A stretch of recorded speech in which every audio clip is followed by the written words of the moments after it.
बड़े भाई द्वारा माँ को कहे आप सब सुनकर सुबह का खून खोल गया। अपनी पूजनीय माँ का अनादर वो किसी भी कीमत पर नहीं बर्दाश्त कर सकती थी। इस घर ने तुम्हें बहुत कुछ दिया और यदि सब्र रखोगे तो आगे भी देता रहेगा, लेकिन यदि यही अरगते करते रहोगे तो मुझे अफसोस है कि कुछ भी नहीं पाओगे। मुझे शर्म आती है तुम्हें भाई कहते हुए, सुबह ने खींचते हुए अपने बड़े भाई से कहा। सुमन और सुबह दोनों भाई बहन थे। सुमन बड़ा तथा वो छोटी थी। दोनों शादीशुदा तथा अलग अलग शहरों में रह रहे थे।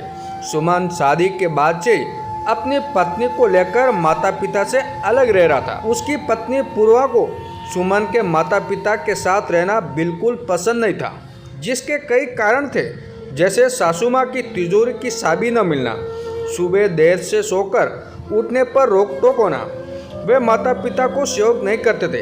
इसके विपरीत उन्हें जब भी माता पिता की अपने काम के लिए जरूरत पड़ती थी, सुबह अपनी ससुराल से आकर अपने माता पिता को भाई के घर पहुंचा दिया करती थी। सुमन के बच्चे होने पर वो अपने माता पिता को लेकर उन्हें यहाँ से जाती। कुछ दिन तक रहकर भाभी तथा बच्चों की सेवा कर उनका घर संभाल कर ही वापस लौटती थी। सुमन और उसकी पत्नी बहुत मतलबी थे। अपना काम किसी न किसी तरह से निकलवा ही लेते थे। सुमन की पत्नी पूर्वा अपने बच्चों के पैदा होने के बाद से चाहती थी कि सुमन अपने परिवार से मेल मिलाप न रखे, इसलिए झूठ मूठ में मनगढ़ंत बात लगाकर सुमन को उकसाती रहती थी, जिससे सुमन फोन द्वारा बूढ़े माँ बाप पर हावी रहता था। जब देखो तब उनसे पैसों की डिमांड कर एक मोटी रकम वसूल कर ले जाता और सबको खरी खोटी सुनाकर जाता। इन्हीं सबके कारण पिता बीमार रहने लगे और कुछ दिनों बाद उनकी हालत सीरियस होती गई।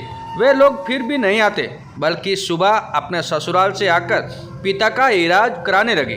इलाज काफी दिन तक चला, लेकिन बेटे सुमन तथा बहू पूर्वा का तांडव तब भी नहीं रुका।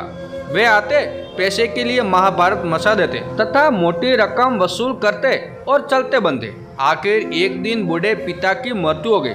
मृत्यु संस्कार में भी दोनों नहीं आए। बेटी ने ही कर्मकांड किया।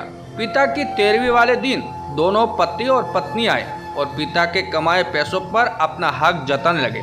पापा के ऑफिस के कागजात, बैंक की पासबुक तथा मकान के कागजात मुझे दे दो, अब इन सब पर मेरा अधिकार है। बूढ़ी माँ पर चीखते हुए बेटे सुमन ने कहा, मैं नहीं दूंगी जब तक मैं जिंदा हूँ, इस पर मेरा अधिकार है। बूढ़ी माँ ने चीखते हुए कहा, बुढ़िया तेरा दिमाग ज़्यादा खराब हो गया है, सीधी तरह कागजात देती या उंगली टेढ़ी करूं? पूर्वा ने बूढ़ी माँ को धक्का देते हुए कहा, हिम्मत है तो मुझे आकर लो। माँ पर क्यों बरस रही हो? सुबह माँ को गिरने से बचाते हुए बोली, तूने ही इस बुढ़िया के कान भरे होंगे। सुमन क्रोधित होते हुए बोला, भैया गाली मत दो वरना मुझसे बुरा कोई नहीं होगा। वो खींचते हुए बोली, वरना क्या कर लेगी? मैं फिर बोलता हूँ, लो कह दिया। सुमन ने बेशर्मी से बोला, भैया मैं सम्मानित व्यक्ति की पत्नी हूँ। तुम जैसे लोगों को मेरा पति सराहता है, तुम्हारे जैसे लोग मेरे पति के नौकर है। तुम्हारी औकात नौकर से भी बदतर है। नौकर कम से कम अपने मालिक के साथ वफादारी तो निभाता है। तुमने तो उसके कोख से जन्म लिया, उसी को लात मार दिया। वो खींचते हुए बोली और माँ को लेकर उस कमरे से हट गई। वो दोनों भी कुछ हाथ ना लगा देखकर वहाँ से रफू चक्कर हो गए। उसके जाने के बाद सुबह खूब रोई और अपने पति से कहा, आज अनजाने में मुझे गलती हो गई। बड़े भाई को वो सब नहीं कहना चाहिए था। उसके पति ने समझाते हुए उसके आंसू पोंछे और कहा, तुमसे कोई गलती नहीं हुई, सुमन ने अति कर दी थी। तुम्हारा खड़ा होना समय की मांग थी। अगर आज तुम नहीं खड़ी होती तो ये मतलबी ऐसे ही सबका शोषण करता रहता। पति की बात सुनकर उसने एक गहरी राहत की सांस ली। दोस्तों ये कहानी कैसी लगी कमेंट करके जरूर बताएं।